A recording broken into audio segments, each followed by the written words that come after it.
Hərçənd ki, Sabirin 10 evladı olub, amma onların əksəriyyəti uşaq yaşında dünyadan köçüblər.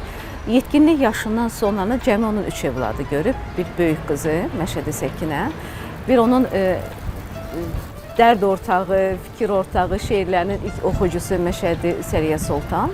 Bir də son 5 evladı Məmməd Səlim müəllim, atam. Atam atasını 4 yaşına qədər görə bilib, sonra Sabir dünyasını dəyişib. Və atam amma ailəsinə, atasına, anasına, ümumiyyətlə ailə bağlarına çox sadiqlik göstərən birisi idi. O da bilirsiniz hardan gəlirdi. Onu çox erkən olaraq atasından anasını itirdiyinə görə onu öz bacısı böyütmüşdü, Səriyə Soltan böyütmüşdü. Məndə atamın arxivi qalıbdı. O arxivdə bacısının rəhmətə getdiyi günün təqvimdən kağızını qopardıb, onun ölüm saatını və dəqiqəsini belə ora qeyd edib. Bu sevginin ifadəsi, bunun başqa bir adı ola bilməz. Atamdan mən nəyi öyrəndim? Sərtlik içərisində pozitivliyi qoruyub saxlamağı, sərtlik içərisində. Hər kəsə diqqət göstərmənin yanında tələbkarlığı öyrəndim.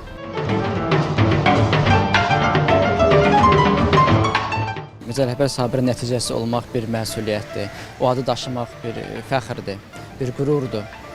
Bizim həm ədəbi tariximizin, həm ümumiyyətlə tariximizdə belə bir şəxsiyyətin olması və onun bir davam edicisi kimi bu cəmiyyətdə yer almaq mənim üçün çox bir həm sevincdir, həm də bir məsuliyyətdir. Milli geyimi geyinəndə və papağı taxanda çox olub ki, baxılan deyiblər ki, necə də oxşuyursunuz Sabirə. Qorxdum ay aman, yarıldı bağrım, bir nazik ipə sarıldı bağrım, güp-güp döyünüb darıldı bağrım, canım oda yandı, qoyma gəldi, kirdarı yamandı, qoyma gəldi. Orta məktəblərdə təbliğatı daha çox olmuş olsaydı, çox arzu olunan olardı. Ne üçün? Çünki Sabirin əsərləri milli ruhumuzu daha da cilalanmasına çağırış idi Sabirin bütün əsərləri. İstəyir uşaq şeirləri olsun, istəyir digər səbq edən olan şeirlər olsun. Və bu təbliğatın bugünkü gündə biraz azaldığını hiss edirsən. Və o da görürsünüz ki, orta nəsil Sabirin əsərlərini əzbər bildiyi halda gənc nəsil də bilirlər, amma onlar qədər, əvvəlki nəsil qədər bilmirlər. Bu hardasa, təbliğatda bəlkə hardasa bir boşluq var. Mirzə Ələkbər Sabir Fondunun təsisçisi olan Sevda xanım artıq 10 ildir ki, milli geyimlərimizlə bağlı bir layihə gerçəkləşdirir. Layihəmizi 2015-ci ildən biz ilk olaraq keçirmişik.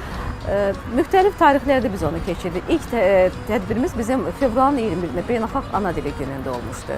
Daha sonra biz Novruz bayramı günlərində keçirirdik. Sonradan qərarımızı dəyişdik. İnsanlarda belə bir təsəvvür yarandı ki, milli paltar sadəcə Novruz bayramına aiddir.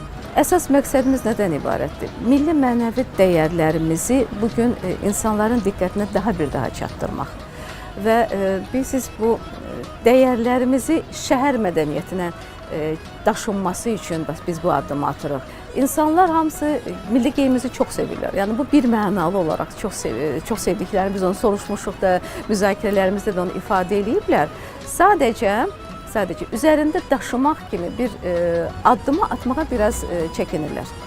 Və o stereotipi dağıtmaq üçün biz üzərimizə milli paltarımızı geyinib küçələrdə insanlarla ovqatımızı, xoş ovqatımızı onlarla paylaşmaq istəyirik ki, bu geyim bizimdir və biz bunu üzərimizdə daşımağı bacarmalıyıq.